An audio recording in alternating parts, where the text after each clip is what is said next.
primers, you'll need some kind of block or something to put the shell in, and then a nail to pop out the primer. So what I've done is I took a spade bit and I drilled out, and then I put a washer in there. That gives me a good solid base to hammer on to get the primer out. I've relieved a good bit in the back to where I can kind of do several of these, and before I have to move the thing and get the primers out the bottom. So these are going to be brand new cases, so I don't have to do that step. But you'll need a wooden dowel of some sort to compress down the powder and the wads, and obviously you'll need large pistol primers, black powder. I use 2FG. This is Graf & Sons, but GoX or whatever will work. Some type of hammer or mallet to seat everything. And I use this particular thing. I'll be using the fiber wads and the overshot over powder cards. So one other thing. This is a 20 gauge shell with a primer, spent primer still in it. I use this as my 1 ounce. I kind of got this measured out for my 1 ounce shot and my powder. So I'll basically do a square load, which is equal amount of powder and equal amount of shot. 1 ounce is not too bad, and this 1 ounce of shot throws about 77 grains of powder. So what I do is I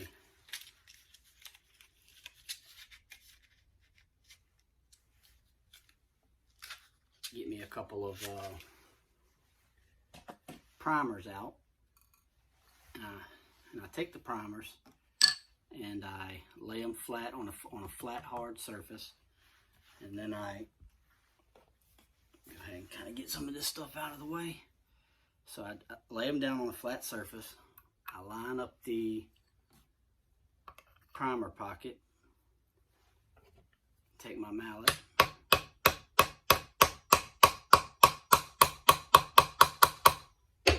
go ahead and hit that till it's flush, and that seats the primer. Then I take and now hopefully I'm going to get some scoops. This is just kind of temporary, but I'm going to get some better scoops, whatever. But what I do is I just take my 20 gauge scoop that I made, and I put it inside this little butter bowl and dump some powder in it.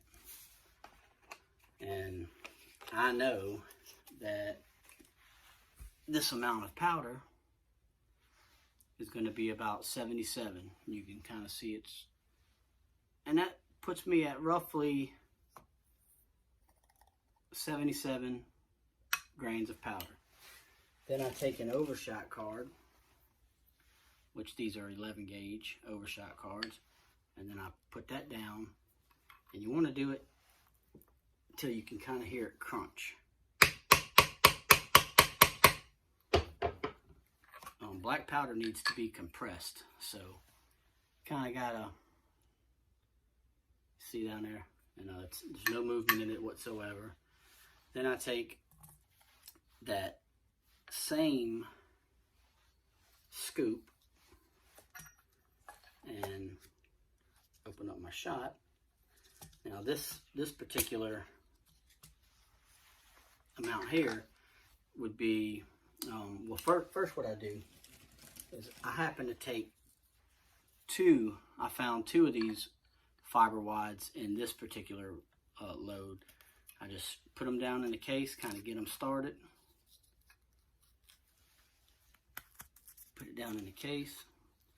Then I take this and just kind of give it a few light taps, just to kind of, you're not trying to crunch it all down, but you want it to be snug in there. So then I take my 20 gauge that I've, shell. You can use a 12 gauge shell or whatever, but I just find that this one works pretty good. And then what I do is I just get my shot, and I know that that's going to be about 1 ounce of shot. So I dump it down into the shotgun shell. You can kind of see, and I just kind of move it around a little bit till it everything kind of evens out.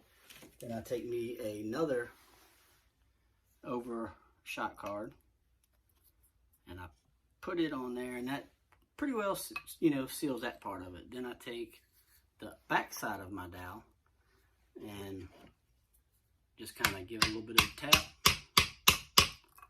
just to kind of have an area where, it's there. So after that step, then you just grab people use water glass or lots of other different things. I use Elmer's glue, but I just take it and I just run a bead around the inside lip. I get it open just a little more. Around that inside lip.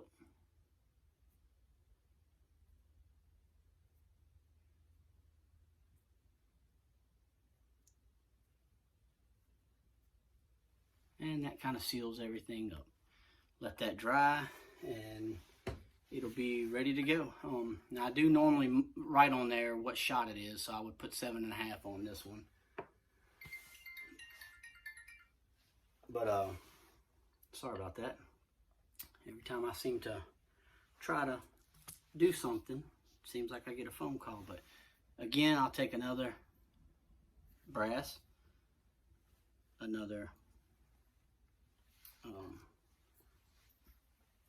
primer, and I like these Magtech shells because you are able to use large pistol primers, which luckily at the moment I have a good bit of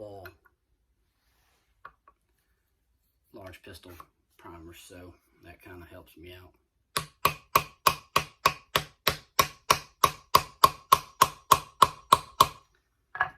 Now, you just got to make sure that the surface is flat and smooth. You don't want, something to puncture this as you're doing it, because that wouldn't be good. But as long as it's a smooth surface, you shouldn't have no real issues. You just want to make sure you get it flat or even maybe a little bit below the surface. But all right, so take that, and then I will. Again, I just take my little thing here, dump some black powder into this. And obviously this is a very primitive way of doing this. You can definitely, get a better scoop on that. But, I was asked my process, and I'm fairly new to this. So, I hope to evolve this over time and get some better tools and stuff like that. But what I'm trying to do is find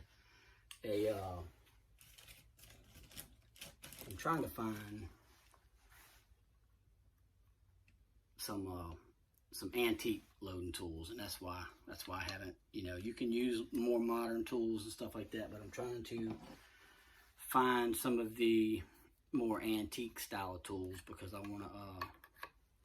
that's what I want to use. But when you push down this over powder card, you'll hear it kind of crunch in there. I'm sure the camera's not picking it up, but once you get it crunching, just give it a little tap just to make sure it's seated, well. And then, like I said, I find that the two of the two of the fiber wads, sorry, I can't speak right now, but they kind of fill up the cavity in there pretty well and don't leave a whole lot of a room. You got enough room for your shot, but you're not having a all this extra room.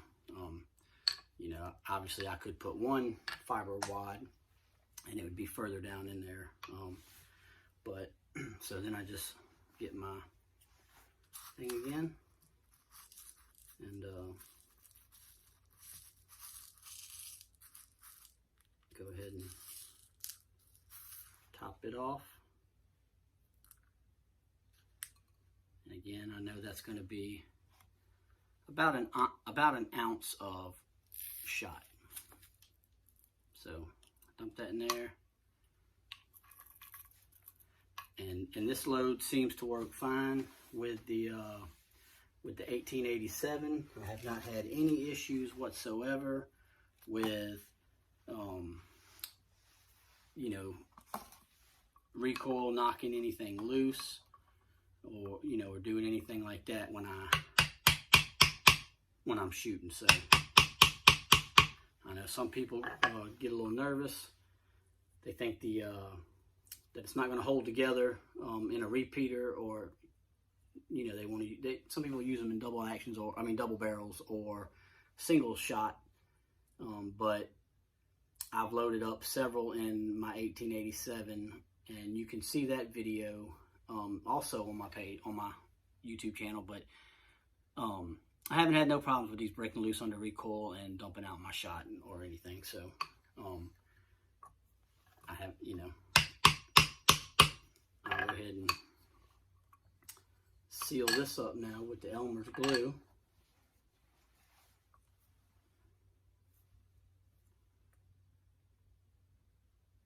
And you know, like I said, there's other things you can use. Water glass, which is sodium silicate, I believe.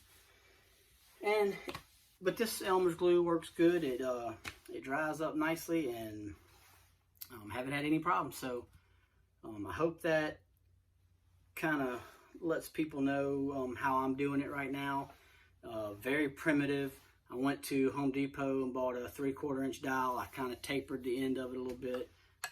Works fine. This is, like I said, this is a 20 gauge shell that I cut down. I was trying to use a 12 gauge shell, but honestly, I couldn't see my line through the shell. So I used 20 gauge because I could see through that yellow and was able to make a better cut. So I use this for my shot and my powder. And you know, butter bowl I stole out of the wife's kitchen, and you know, the components. So right now I'm using the Wolf large pistol primers because it's what I have a lot of, but I also have some you know, you can use any of the large pistol primers. So yeah, so I hope this helps some of y'all out there. If you have any questions, feel free to, you know, write me a message and let me know. Or yeah, so that's it. So please like, share, subscribe. I'll try to bring you more of this kind of content like always. If you like cowboy guns like I do, you know, stuff like that, feel free to check out my page. I'm also on Instagram as the same name, jwheeler331.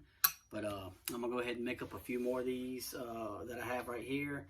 I've got some brass that I shot Saturday that's in the tumbler, in there doing some tumbling or whatever. So anyway, yeah, thanks for watching.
All right, if you're still here, I appreciate it, and thanks for watching. Please like, share, comment, subscribe. Hit the bell for the notifications to let you know when we do drop another video, and please check out all my other videos. I have a pretty good amount of videos on here of shooting cowboy guns and some other guns, some World War II guns, but if you've seen the channel before, you know the cowboy guns is kind of where my heart's at, so I do a lot more of those. That's the kind of guns I enjoy buying, that's the kind of guns I enjoy shooting. But yeah, so like, share, comment, subscribe, and we'll see you next time. Thank you.